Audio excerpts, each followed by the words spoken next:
Bonjour.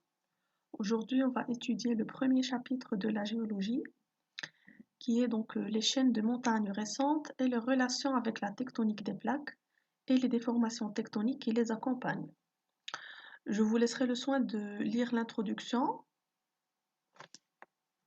euh, que vous allez trouver bien sûr sur le fichier PDF que je vais laisser en bas de cette vidéo. Et là, on va commencer par des rappels. Ce sont des notions de géologie que vous avez étudiées en deuxième année collégiale. Et on commence par la notion de plaque lithosphérique. Là, vous avez sur le premier document l'ensemble des plaques lithosphériques qui se trouvent sur Terre. Et là, donc, pour définir une plaque lithosphérique, eh bien, c'est une portion de la lithosphère. Quand on parle de lithosphère, c'est le qashra al-ardiya. Donc, c'est une portion de lithosphère euh, qui est rigide et qui est délimitée donc par des frontières. C'est ce que vous voyez ici en rouge. Ce sont les frontières qui délimitent une plaque lithosphérique. Bien entendu, au niveau de ces limites, on va trouver donc des séismes, zalazil et des volcans barakines. Là, il faut noter également qu'il y a deux types de plaques lithosphériques. Il y a des plaques qui sont complètement océaniques, uniquement océaniques, comme par exemple ici la plaque Nazca. Et il y a des plaques qui sont à la fois continentales et océaniques. On prend l'exemple de la plaque africaine. Donc là, vous avez la partie continentale et là, la partie océanique.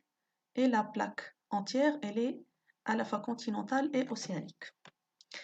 On rajoute que les plaques peuvent être en mouvement de convergence, c'est-à-dire que les plaques sont en train de se rapprocher. Deux plaques sont en train de se rapprocher l'une de l'autre. Là, on a l'exemple de la plaque Nazca avec la plaque sud-américaine. Elles se rapprochent, elles sont en convergence. Et il y a des plaques qui sont en divergence, c'est-à-dire qui s'éloignent les unes des autres. On va prendre ici l'exemple de la plaque sud-américaine et de la plaque africaine. Les flèches en vert ici montrent que les deux plaques s'éloignent et donc elles sont en mouvement de divergence.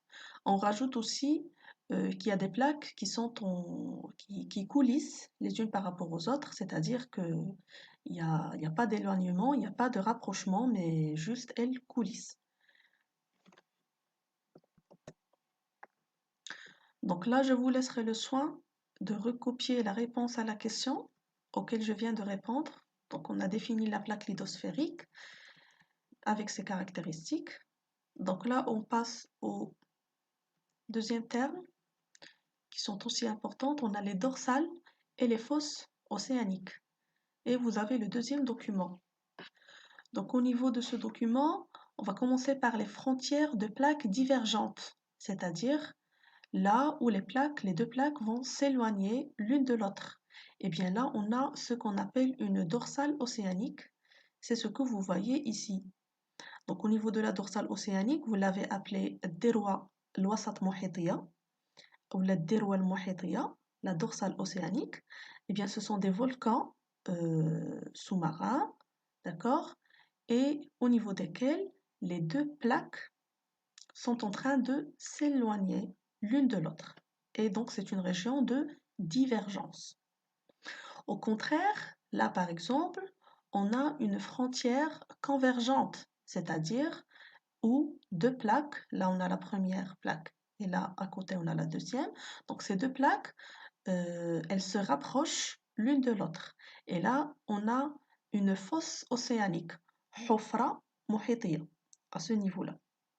Et là donc, au niveau de ces régions de convergence, on a une croûte océanique, ce que vous voyez ici en gris, qui est en train de s'enfoncer sous la croûte continentale. Et là, on parle d'un phénomène que vous aviez appelé auparavant la subduction, at-tamr. Donc la subduction, c'est l'enfoncement de cette croûte océanique en dessous donc de la croûte continentale.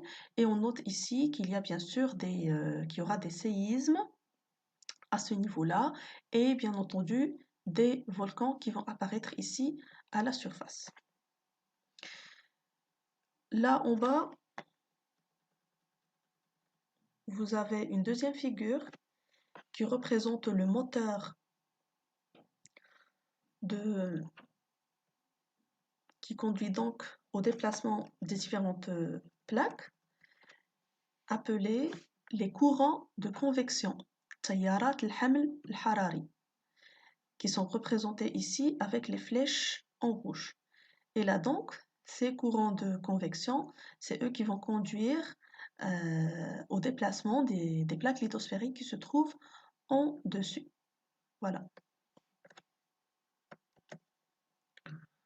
Donc là, on a répondu à la première question, le rôle des dorsales et des fosses océaniques. Donc les dorsales sont des régions de divergence et les fosses océaniques sont des régions de convergence entre les plaques. Donc là, on a la deuxième question, quelle est la conséquence du rapprochement de deux plaques lithosphériques, c'est-à-dire au niveau des zones de convergence? Eh bien là, on a le résultat, une chaîne de montagnes qui a apparu au niveau de la croûte continentale et au niveau de la zone de subduction. Et bien entendu, quand on dit apparition de chaînes de montagnes, ils sont bien évidemment accompagnés par des déformations tectoniques, تشوهات تكتونية, et c'est ce qu'on va voir dans la partie suivante. Donc là aussi, je vous laisserai le soin de recopier les réponses à ces deux questions, et on va passer à la deuxième partie, donc les différents types de déformations tectoniques, تشوهات تكتونية, dans les chaînes de montagnes. Et on va commencer par les déformations souples, continues ou ductiles, التشوهات المرنة, qui sont les plis, الطيات. Et on va commencer par la définition.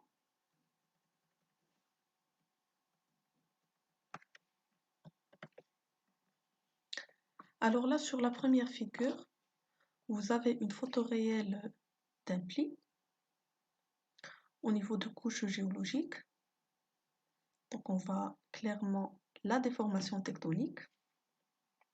Et sur la figure B, vous avez un schéma qui représente donc les différentes composantes du pli. Donc on va commencer déjà par la définition des plis. Eh bien, c'est une déformation souple, continue, des couches géologiques,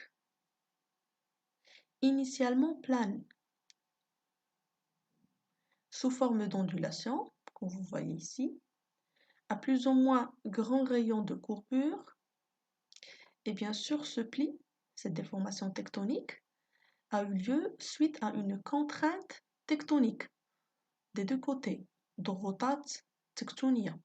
Donc ce sont ces contraintes tectoniques qui ont conduit à l'apparition de cette déformation tectonique sous forme de plis.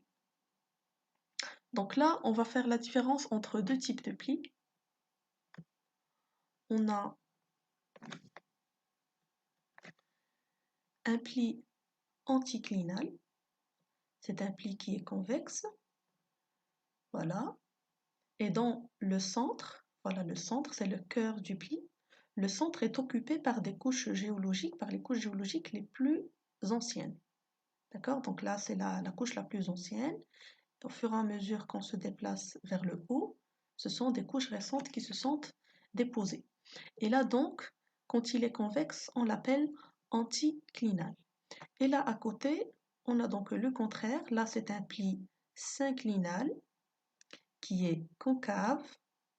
Et dans le cœur, ici en jaune, la couche en jaune, donc le cœur du pli est occupé par les couches les plus récentes. Là, on parle d'un pli synclinal. Donc là, pour expliquer davantage, on a dit que les couches étaient initialement planes. Les couches se sont déposées à l'horizontale et donc suite à des contraintes tectoniques, ils vont bien sûr se déformer en formant des ondulations. Et ces ondulations, donc selon leur sens d'orientation, soit ils sont orientés vers le haut, on parle de pli anticlinal, ou bien vers le bas, et là donc on parle de pli synclinal. Donc là maintenant on va passer aux différents éléments qui constituent le pli.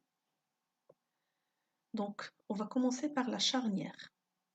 Là, La charnière. Eh bien, la charnière, donc c'est la zone de courbure maximale. Là, on a une courbure maximale. On va parler donc des charnières. Voilà. Puis on a le flanc. Voilà. Flanc du pli. Eh bien, c'est le côté. Chaque pli est formé de deux côtés qu'on va appeler flanc. Donc là, on a le premier flanc et là, on a le deuxième flanc, le côté du pli. Et bien entendu, là par exemple, on a là le pli anticlinal, à côté le pli synclinal, et bien le flanc, il va raccorder les deux charnières, ceux de l'anticlinal, les charnières de l'anticlinal et celles du synclinal. Là, on a le flanc. Par la suite, on a le plan axial, bien la surface axiale. Donc c'est une surface imaginaire, là, théorique, qui relie donc les charnières des couches du pli. Voilà, donc c'est la surface qui va relier les différentes charnières parce que chaque couche est constituée donc d'une charnière qui représente, comme on a dit, donc la zone où il y a une courbure maximale. Et puis on a l'axe du pli, là, l'axe, donc c'est la ligne bisectrice entre le plan axial et la surface topographique. Donc c'est cette ligne ici.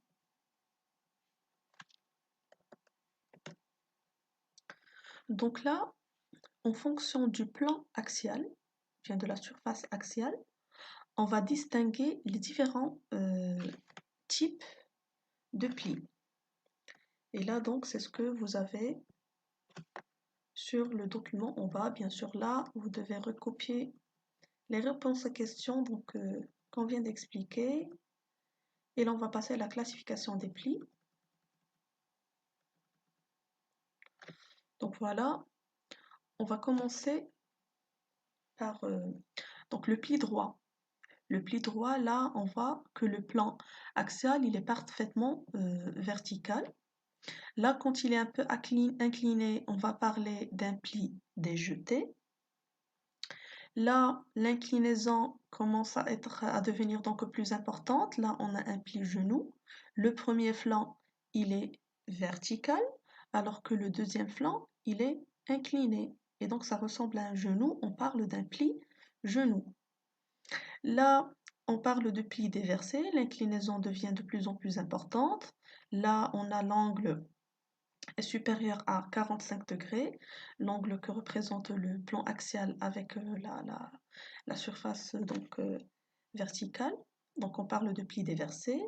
Puis là, l'angle est inférieur à 45 degrés, on parle de pli renversé. Et là donc,